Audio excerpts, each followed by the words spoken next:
আসসালামু আলাইকুম সবাইকে।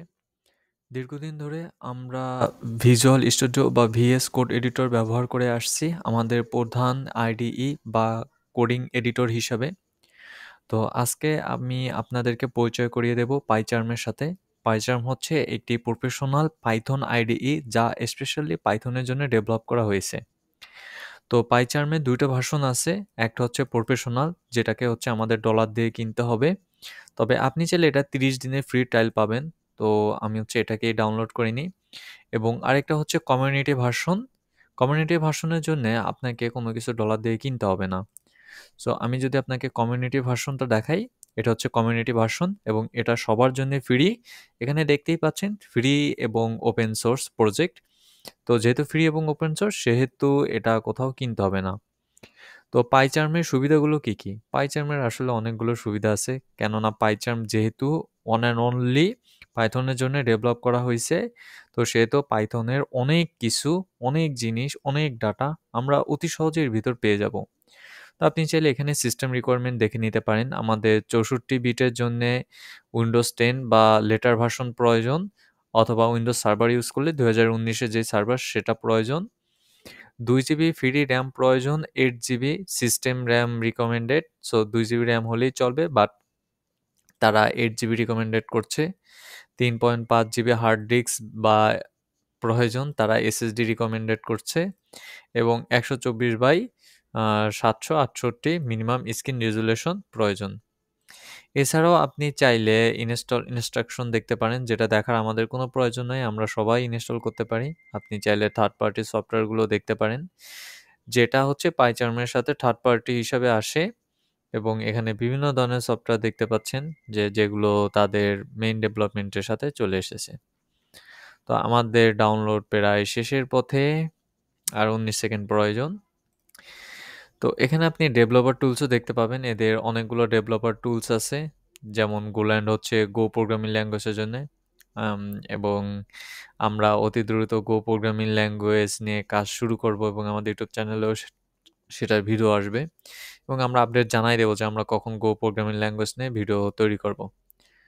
এবং পাইচার্ম হচ্ছে জেট ব্রেইনের একটা প্রোডাক্ট। এখানে দেখতে পাচ্ছেন যে জেট ব্রেইন এআইও তারা লঞ্চ করে ফেলছে এবং তাদের অন্য অন্য আইডিগুলোও আছে, যেমন জাভা স্ক্রিপ্ট, তারপর হচ্ছে পাইথন জ্যাঙ্গোর জন্য তাদের আলাদা আইডি, যেমন ফ্লিট। ফ্লিট হচ্ছে সব কিছুর জন্য, ফ্লিট তারা সব কিছুর জন্য তৈরি করছে। এখানে দেখতেই পাচ্ছেন যে পাইথন আইডি ফর প্রফেশনালস, আর ফ্লিট হচ্ছে next generation IDE for JetBrains. So Fleet আলাদা আর হচ্ছে পাইচার্ম আলাদা, দুইটা আলাদা। এবং বাকি অন্যান্য প্রোগ্রামিং ল্যাঙ্গুয়েজের জন্য অন্য অন্য আইডি তো আছেই। তো আমরা ইনস্টল করে ফেলি। ইনস্টল করার জন্য আপনার যেখানে আপনি ডাউনলোড করছেন সেই লোকেশনে গেলেই হবে, প্রোগ্রামস। এবং এখানে দেখেন পাইচার্ম আইডি অলরেডি আছে। সো এখানে আপনি ডবল ক্লিক করলেই হবে, যেহেতু আমি অলরেডি ওপেনে ক্লিক করে ফেলছি সেহেতু ওপেন চলে আসছে। এখন আমরা নেক্সট ক্লিক করব। এখানে আর আমাদের কিছুই করার নাই, just next. Create desktop shortcut, create অ্যাসোসিয়েশনের দরকার নাই, আমরা পাইচার্মের পাই অ্যাড বিন ফোল্ডার তো পাথ এটাও দিতে পারেন। নেক্সট। সো এখানে সে বেশ কিছু জিনিস অটোমেটিকভাবে ইনস্টল করে দিবে। তো সে এখানে অলরেডি বলছে, বা আমাদের যে সফটওয়্যারগুলো সে সফটওয়্যারগুলোর নাম দেখাচ্ছে। ও আচ্ছা, এখানে হচ্ছে আমরা যা যা ইনস্টল করছি সেগুলোর নাম দেখাচ্ছে আর কি। তো জেট ব্রেইনস ইনস্টল শুরু হয়ে গেছে। আমরা এখন অপেক্ষা করব কত সময় লাগে ইনস্টল হতে। সো আমাদের জেট ব্রেইনস অলরেডি ইনস্টল হয়ে গেছে। তো আমরা এখানে রিবুট করতে পারি, অথবা I want to reboot manually এটাও করতে পারি।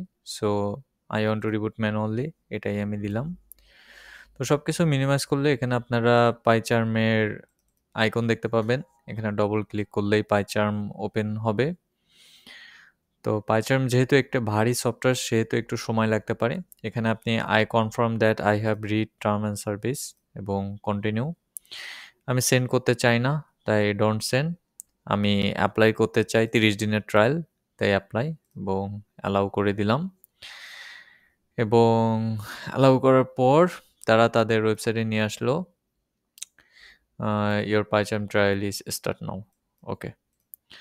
সো এই হচ্ছে আমাদের পাইচার্ম। সো এখানে আমরা নতুন প্রজেক্ট তৈরি করতে পারি, বা কোনো প্রজেক্ট থাকলে সেটা ওপেন করতে পারি। তো আমরা যদি নিউ প্রজেক্টে ক্লিক করি, আমাদেরকে তারা অনেক কিছু বলবে, যেমন আমাদের প্রজেক্টের নাম LEAR NING লার্নিং। আমাদের প্রজেক্টের ফোল্ডার কি হবে? তো এখানে পাইচার্ন প্রজেক্ট লেখা আছে। তো এখানে আপনি চাইলে ক্রিয়েট মেইন ডট পাই ওয়েলকাম স্ক্রিপ্ট ওপেন করতে পারেন। সো এখানে জাস্ট ওয়েলকাম একটা স্ক্রিপ্ট ওপেন করবে। তো আপনি যদি ভার্চুয়াল এনভায়রনমেন্ট তৈরি করতে চান তাহলে ভিএনবি, অথবা আপনি চাইলে কাস্টম এনভায়রনমেন্টও নিতে পারেন। তো প্রজেক্ট এনভায়রনমেন্ট জাস্ট এটাই থাকবে। কাস্টম এনভায়রনমেন্ট হচ্ছে ভার্চুয়াল এনভায়রনমেন্ট। তো প্রজেক্ট এনভায়রনমেন্ট এটা থাক। আপনি চাইলে গেট রিপোজিটরিও এখানে বানাতে পারেন। সো এখানে তারা অন্য আর যে জিনিসগুলো অফার করতেছে, জ্যাঙ্গো অফার করতেছে ওয়েব ডেভেলপমেন্টের জন্য, ফাস্ট এপিআই, ফ্লেক্স, এগুলো তারা অফার করতেছে। তো আমি জাস্ট ক্রিয়েটে ক্লিক করব এবং তারা আমাকে তৈরি করে দিচ্ছে। এবং তারা আমাকে অলরেডি একটা বলছে ইন্ট্রোডিউসিং এআই অ্যাসিস্ট্যান্ট। সো আপনি যদি এআই ব্যবহার করতে চান তাহলে আপনি লগ ইন করবেন। সো আমি যেহেতু এখন ব্যবহার করতে চাই না তাই আমি লগ ইন করবো না। তো তারা আমাকে মিনিমাম একটা এখানে ফাইল ফরম্যাট বা ওয়েলকাম যে ফাইল সেটা আমাকে দিছে। আমি এটাকে ক্লোজ করে দিই এবং কন্ট্রোল শিফট প্লাস প্লাস বড় হচ্ছে না। তো এখানে আপনি চাইলে আর কি করতে পারেন, সেটিংয়ে যাইতে পারেন। সেটিং থেকে আপনার যা যা প্রয়োজন আপনি সেগুলো চেঞ্জ করতে পারেন। এখানে বিভিন্ন ধরনের থিম আছে, আপনি চাইলে আপনার মতো করে থিম দিতে পারেন। সিঙ্ক উইথ ওএস দিতে পারেন, আপনার ওএসের যেই থিম সেটাই। আপনি চাইলে গেট মোর থিমসে যেতে পারেন। এখানে বিভিন্ন ধরনের থিম আছে, যেমন অন ডার্ক প্রো। হ্যাঁ, তো এটা কিসের থিম এটা আমি দেখিনি। অন ডার্ক প্রোটা আমি এর আগেও দেখছি এবং অন ডার্ক প্রো আমি ব্যবহার করতাম এর আগে। সো এটা আসলে দেখতেছি না। সো আমি অন ডার্ক থিম এটাকে আমি ইনস্টল করি অ্যান্ড অ্যাকসেপ্ট। এটা মোটামুটি সুন্দর আছে। সো অন্য অনেক ধরনের থিম আমি দেখতে পাচ্ছি। তো আপনার যেগুলো প্রয়োজন বা আপনি যেগুলো ব্যবহার করতে চান সেগুলো একটা একটা করে দেখতে পারেন। সো ডাউনলোড হচ্ছে এবং ডাউনলোড কমপ্লিট হয়ে গেছে। সো আমি যদি ওকে দিই তাহলে অনডক পুরো আপডেটেড। এখানে বেশ কিছু আসতেছে। সো এগুলো আমাদের প্রয়োজন নাই। তো আমরা একটু ফন্ট সাইজ বাড়ানোর চেষ্টা করব। সো আমি এখানে যদি ফন্ট লিখে সার্চ দিই, ফন্ট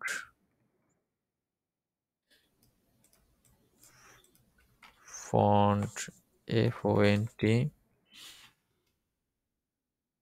সো ফন্ট তো আমি দেখতেছি না। আমি 125% জুম করে দিলাম। তো জুম করলে আমাদের এখন এভাবে আসতেছে। তো আমরা জাস্ট একটু কোড লিখি, প্রিন্ট হ্যালো ওয়ার্ল্ড। জাস্ট একটা সিম্পল কোড লিখলাম। তো দেখেন আমাদের হ্যালো ওয়ার্ল্ড প্রিন্ট হয়ে গেছে। আমরা যদি সিম্পল একটা ক্লাস লিখি, ক্লাস লাইক পার্সন, কেননা আমরা সব কিছু ক্লাস পার্সন দিয়ে শিখছি। তো def init self name age, just এইটুকুই নিলাম। Self dot name is equal to name, self dot age is equal to age. Pretty convenient. দেখেন আমি লেখার আগে সে বুঝে যাচ্ছে যে আমাকে কি লিখতে হবে এবং সেটা আমাকে আউটপুট দিচ্ছে। এবার আমি বলতে পারি যে ডেফ ইনফো ইনফো দেখা গেল যে আমি এটা ইনফো নিতে চাই এবং সেলফ। সেখানে আমি প্রিন্ট করতে চাই print F sorry for that print F. আমি এখানে এফ স্ট্রিং এর ভিতর নেম সেলফ ডট নেম এবং এই সেলফ ডট এ সেটা আমি প্রিন্ট করতে চাই। তো সে আমাকে সেইভাবে সাজেশন দিয়ে দিল এবং মানে পাইচার্মের এটা একটা ভালো জিনিস যে আপনি যা চান সে আপনাকে সেইভাবে সাজেশন দিয়ে দেবে। এবং আপনি চাইলে এটাকে রাইট পাশেও নিয়ে আসতে পারেন। আমি যতদূর জানি এটা ড্রাগ করলেই চলে আসার কথা, অথবা পুরোটা ধরে, হ্যাঁ পুরোটা ধরে ড্রাগ করলেই চলে আসবে। সো আমি এটাই জানতাম আর কি, পুরোটা ধরে ড্রাগ করলেই চলে আসবে। এবং আপনি যদি রান করেন, রান করার আগে আপনাকে পার্সনকে কল করতে হবে, পার্সন, এবং এর ভিতর আপনি ডাটা দিবেন, নেম দিবেন লাইক আকাশ, এবং এজ দিবেন লাইক 20। সো আপনি চাইলে এভাবেও দিতে পারেন, নেম আকাশ, এবং আপনি প্রিন্ট করবেন a.info। তো তারা কিন্তু আপনাকে অটো ফরম্যাট করে দিচ্ছে এবং আপনি কোনটা ইউজ করতেছেন এবং কোথায় ইউজ করতেছেন তাও কিন্তু দেখাচ্ছে। সো খুবই একটা ইন্টারেক্টিং ইন্টারেস্টিং জিনিস এবং আপনি যখন প্রিন্ট করতেছেন, সে কিন্তু আপনাকে পুরো ডাটাটা এখানে দেখাচ্ছে। সো আপনি এভাবে প্রিন্ট না করে a.just info এভাবে আপনি প্রিন্ট করতে পারেন। তো a.info এভাবে প্রিন্ট করলে আপনাকে ওই লাস্টে যে নামটা, সেই নামটা আর আসতো না। হুম? তো এখানে একটু সমস্যা আছে দেখেন, সমস্যা না, জাস্ট এখানে বলতেছে যে 2 ব্ল্যাঙ্ক লাইনস, আচ্ছা, এখানে তারা বলতেছে নেম এবং এজ দিলে ভালো হয় এবং তারা সেটা দিয়ে নিছে। হ্যাঁ, obviously নেম এবং এজ এভাবে আপনি দিতে পারেন। তো এটা obviously অনেক ভালো হবে এটা দিলে। তো দেখতেই পাচ্ছেন যে আমরা আহ নেইম আকাশ S20 এটা আমরা পেয়ে গেছি এবং আমরা পুরো বিষয়টা বা পুরো এটা আমরা এভাবে আমরা অ্যাক্সেস করতে পারি। তো পাইচার্মের আমি এখনো হচ্ছে ১২৫% করছি। আমি ফন্টটা এখনো বাড়াইতে পারি নাই। ইউজ কাস্টম ফন্ট না। আমি জাস্ট ফন্ট সাইজটা বাড়াবো। সাপোজ আমি 20 করে দিলাম এবং ওকে। তো বাইরের ফন্ট 20 হয়ে গেছে, এডিটরের ফন্ট 20 হয় নাই। অ্যাগেইন আমি সেটিং ইউজ কাস্টম ফন্ট না, এটাকে আগের মতোই করি and setting editor font support screen use, এখানে অনেক অপশন আছে, UI option, appearance, so zoom on 75 না, তো new UI, explore new UI, compact UI, toolbar, editor, editor create an action না, font FONT, font increase font size, এই যে increase font size, okay, font size control shift plus দিলে হয় কিন্তু এখন আসলে হচ্ছে না। এই যে এডিটর, এডিটর জেনারেল, হ্যাঁ, change font size control plus mouse wheel in, so active editor all editors, তাহলে কন্ট্রোল শিফট প্লাস এবং মাউসের হুইল, তাই তো? দেখা যাক, কন্ট্রোল মাউসের হুইল হচ্ছে না তো, বা কন্ট্রোল, এই যে এবার হয়েছে। তো কন্ট্রোল মাউসের হুইল দিলেই হবে এবং এখানেও হচ্ছে সেইভাবে পরিবর্তন হয়ে গেছে। তো এখানে তারা কি নেম এখানে ইরোরটা কেন আসলো? মেইন ডট পাই, ইরোরটা কি কারণে আসলো? Name any, non any, the base class when called it accept argument and returns copied from object, no instance attribute cannot, এটা আসলে কোনো সমস্যা নাই, এটা জাস্ট ওরা বলছে যে একটা নর্মাল ইরর আছে এবং এখানে দেখেন জাস্ট নর্মাল ইরর। হ্যাঁ, এটা হচ্ছে আপনার ফরম্যাটিং এর ইরর, ঠিক আছে, তো ফরম্যাট করে, তো সেটার। ওকে, তো নেক্সট ভিডিও হচ্ছে আমরা এখানেই করব, অর্থাৎ পাইচার্মেই করব। সো আপনারা পাইচার্ম চাইলে ইনস্টল করে নিতে পারেন, এখানে আপনি চাইলে ডিবাগও করতে পারেন। তো ডিবাগ করার কোনো প্রয়োজন নেই, আমাদের কোড টোটালি ওকে, তো কোনো সমস্যা নাই। সো এখানে হচ্ছে এক্সিট কোড 0। সো নেক্সট আমরা এখানেই হচ্ছে মানে নেক্সটটাই হচ্ছে, পরেরটাই হচ্ছে আমাদের ক্লাসের ফাইনাল ভিডিও। তো সেটা হচ্ছে আমরা এখানেই করব। তো ধন্যবাদ সবাইকে, আল্লাহ হাফেজ।